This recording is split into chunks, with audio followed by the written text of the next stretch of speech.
सुंदर बालक पण आता या विषाने मरून जाईल म्हणून त्यांच्या अंतकरणात करुणा मातृत्व भाव जागृत झाला आणि त्या नागपत्न्या म्हणायला लागल्या, अरे बाळा तू कोण आहेस, कुठून आलास, तू या ठिकाणी यायला पाहिजे नव्हतंस, तरी तू भाग्यवान आहेस की आमचे पती आता झोपलेत, ते जर जागे असते ना आत्ता तुला दंश करून विषाने जाळून टाकलं असतं, पण आता ते झोपलेत म्हणून बरं आहे, आम्ही तुला वर नेऊन किनाऱ्यावर नेऊन सोडतो, कृपया तू निघून जा, ते झोपेतून जागे होण्याआधी तू निघून जा.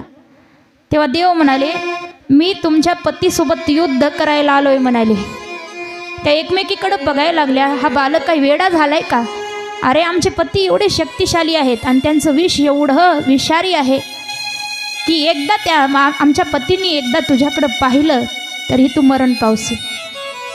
पण देव म्हणाले, मी तुमच्या पतीला घाबरत नाही आणि तुमच्या पतीचं विष माझं काही बिघडू शकत नाही म्हणाले.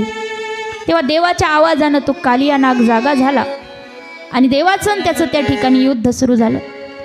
देवानं कालियाच्या मस्तकावर उभे राहिले आणि त्याला 100 फणे होते, प्रत्येक फण्यावर भगवंताने नृत्य केले.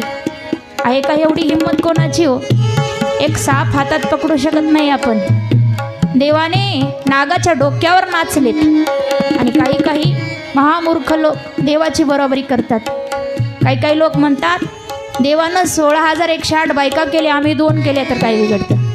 अरे देवाची बरोबरी करता, देव नागाच्या डोक्यावर नाचले, तुमची आहे हिंमत, हातामध्ये साप पकडण्याची तर आहे का हिंमत. देवाने दावानल नावाचा अग्नी गिळला, आपली हिंमत आहे का अग्नीचा चटका सहन करण्याची. अगरबत्तीचा चटका सहन होत नाही आपल्याला, आपण देवाची बराबरी करतो. अहो देव 8 दिवसाचे होते तेव्हा पुतना आली, देवाने विष पिलं, आहे का आपली हिंमत विष पिण्याची, अजिबात नाही. देवाने गोवर्धन उचलला 7 कोसाचा, आपली तेवढी हिंमत आहे का, आपल्यात ताकद आहे का. बराबरी करायची तर सगळ्या गोष्टीत करायची, पण माणसं फक्त काहीतरी वाईट गोष्ट निवडतात, वाईट गोष्टीचं अनुकरण करायला पाहतात. देवाची बराबरी करायची नाही. देवामध्ये एवढं सामर्थ्य आहे, त्याच्यामध्ये सर्व शक्तिमान, जगाची सगळी शक्ती भगवंतापाशी आहे, सर्व जग त्याच्यापासून निर्माण झाले, म्हणून त्याची बराबरी करायची नाही. देवाने सुंदर असं नृत्य केले, त्याच्या फण्यावर नाचले आणि कालिया शक्तिहीन झाला, सामर्थ्यहीन झाला, देवाला शरण आला. देवाने सांगितलं, कालिया तू हा यमुनेचा डोह सोडून दुसरीकडे निघून जा म्हणून सांगितलं.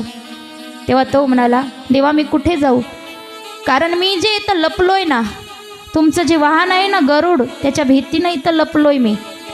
आणि त्या कालिया डोहामध्येच का, तो कालिया यमुनेच्या डोहामध्ये ज्या ठिकाणी लपला त्या ठिकाणी गरुड कधीही येऊ शकत नव्हता, कारण एक ऋषी होते सौभरी नावाचे, त्यांनी गरुडाला शाप दिला होता की त्या डोहामध्ये जर तू मासे पकडायला आलास तर तू मरण पावशील म्हणून कधीच गरुड त्या ठिकाणी यायचा नाही. आणि गरुडापासून वाचण्यासाठी कालिया तिथे येऊन लपलेला होता. तो म्हणाला, देवा तुमचे जे वाहन आहे ना गरुड, त्यामुळे इथं लपलोय, आता बाहेर जाऊ तर गरुड मला खाल्ल्याशिवाय मारल्याशिवाय राहत नाही. देव म्हणाले, आता घाबरू नकोस, कारण तुझ्या मस्तकावर माझे चरणचिन्ह धारण झाले आहेत, मी तुझ्या मस्तकावर उभा राहिलो, माझ्या चरणाचं चिन्ह पाहिलं ना की गरुड तुला उलट वंदन करेल, तुला मारणार नाही.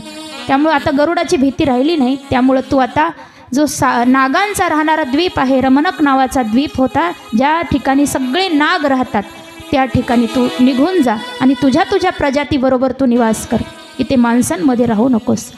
तेव्हा कालिया तिथून निघून गेला आणि यमुनेला कालिया मुक्त करून, विषारी मुक्त करून यमुनेचं पाणी परमात्म्याने परत शुद्ध स्वरूपात बनवलेलं आहे. अशा प्रकारे देवाच्या लीला सुरू आहेत. श्रीमन महर्षी सांगतात की देवानं गोकुळात असताना